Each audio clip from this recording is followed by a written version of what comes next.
Interior apartment living room night. Wallace Zuckerman, 22, wallows on ramshackled furniture in a nicely sized but poorly kept two-bedroom apartment. He is rather thin, dressed with a planned sloppiness. Depression has taken over him, less based in sadness than in confusion. The walls are the walls are dotted with mementos of college life. A Columbia pennant, odd Polaroid photographs, and a shelf of dusty anthropology textbooks. The kitchen is a disaster, with open jars of peanut butter and pickles and other random foods, half devoured. The whiteboard is covered with equations and incomplete solutions. Wallace's phone buzzes next to him.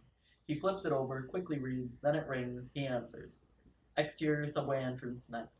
Joanna Dibble emerges to street level, eyes ablaze. She is college-aged as well and dressed like it. Only her outfit is all black. She moves with fury and purpose. Wallace glowers at the TV. All we see is his face. All we hear is the TV announcer. New York, Frank Weeks Simpson, 21, was pronounced dead last night at Mount Sinai St. Luke's. Exterior busy street night. The broadcast continues as we switch to Joanna, now dodging puddles. She is a whirlwind of passion and rage, but never wavering from her path. Construction workers watch her pass. He was run down and killed as he slipped under the wheels of a passing automobile at the corner of 114th Street and Riverside Drive. The pavement was wet from last night's light rainfall, and Simpson, riding a skateboard, slipped and fell just as the car was upon him. Interior apartment night. The driver of the car was 22-year-old Columbia student Wallace Zuckerman. The tragedy was witnessed by Judge Matthew Thomas of the Harlem District Court. Judge Thomas issued a statement at the scene of the accident that Zuckerman, not speeding and not at fault. Exterior sidewalk night. Joanna charging up an apartment stoop. She looks up at the address, then down to her phone. She approaches, looks at the intercom, then back to her phone. Judge Thomas confirmed his statement this morning and suggested the formation of an official committee banning skateboarders from major roads and bicycle lanes. A date has not yet been set for the final hearing. Zuckerman, released without bail, faces a possible but highly improbable manslaughter charge. Back to you. The broadcast is covered by the ring of the call box. Wallace shuts off the TV and goes to the call box. Interior hallway night. Who is it? Hello? Delivery. Unconvinced, he reluctantly buzzes her in anyway. Thundering footsteps charge up the stairs. Suddenly, a ferocious knock at the door. Wallace freezes. A second knock, a click louder than before. Wallace creeps to the door, anxious. Who is it? He looks out the peephole, but it's covered by a finger. Can I help you? Can you help me? He cracks the door cautiously and Joanna barges in. Joanna. She turns and the two are nose to nose. Killer! Murderer! Jesus, I'm sorry. I can't do this now. Joanna beelines to the kitchen drawer beside the sink. She yanks it open to find a small tissue box. She attacks him through the tissue. So this is what a killer looks like. Fascinating, different for sure. Joanna, you have to go. You don't even show any signs of a tear. Murderer, not even a tear. I cried all night. It's incredible. You're free. They didn't beat you. They didn't lock you up. You're free. I'm not free. It was a skateboard, you know? He slipped under my car. There was a witness. Oh, he slipped.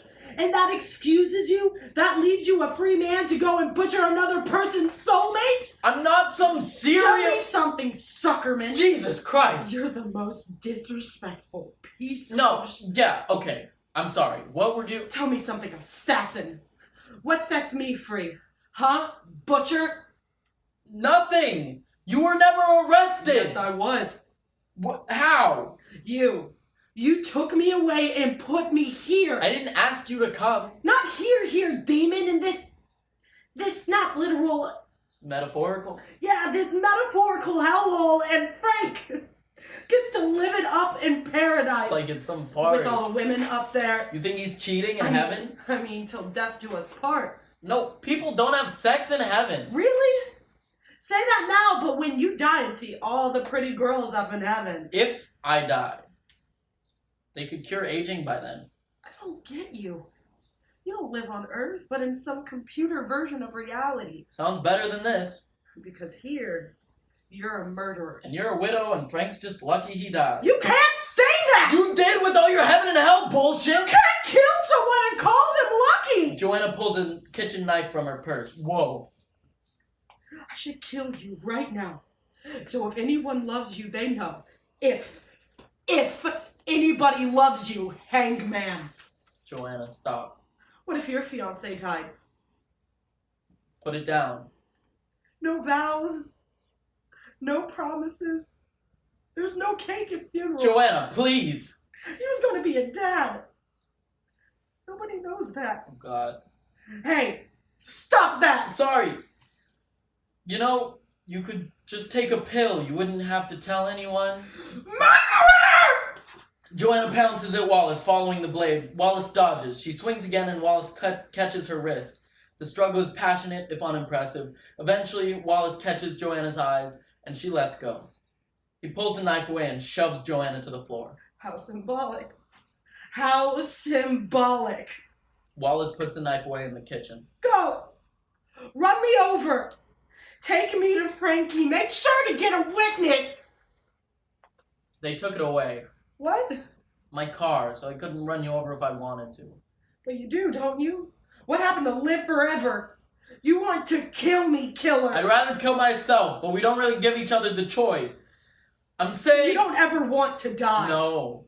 I'm saying no knives, no cars, and we don't have to. There are knives and cars. Doesn't mean there have to be. Do you want me to live forever? Yes. Okay. Thanks. Sure. Wallace moves towards the kitchen. Want a drink? Club soda? What? I heard that's what you ask for when you can't drink. Why can't you drink? Because technically I have the makings of a child in my stomach. Right. Got it. Water?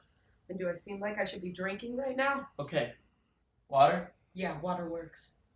Wallace grabs a mason jar from above the sink. Ice? No, Wally. Wallace lets the water get cold. Joanna kneels behind the coffee table. He walks over and delivers the cup, discovering her head bowed in prayer. Wallace avoids. Back in the kitchen, he pours himself a cup and drinks it all. He crunches on a pickle, failing stealth. Submitting, Wallace kneels beside Joanna.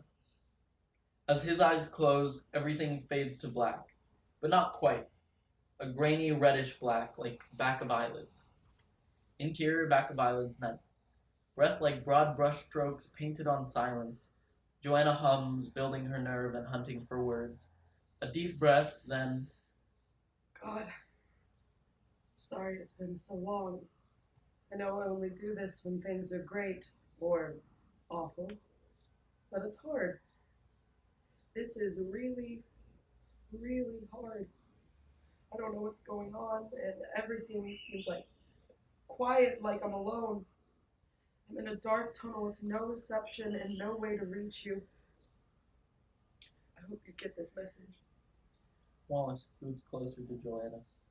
Frankie, if I never see you again, you left with a piece of me. Their eyes are shut like nervous floodgates. God, or whoever's up there, I don't know, it's just... all we want is answers. All you give us is questions. Why? Who? When? What am I supposed to do with that?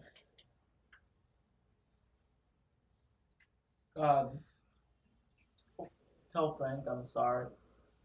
Joanna stops him, a hand on his. Amen.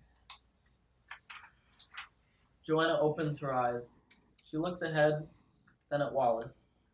His eyes are cemented shut. From behind, Joanna rests her head on his shoulder. A beat. Wallace puts an arm around Joanna. Wallace takes a loud breath, a slow release, relaxation. From the front, we see Joanna has fallen asleep.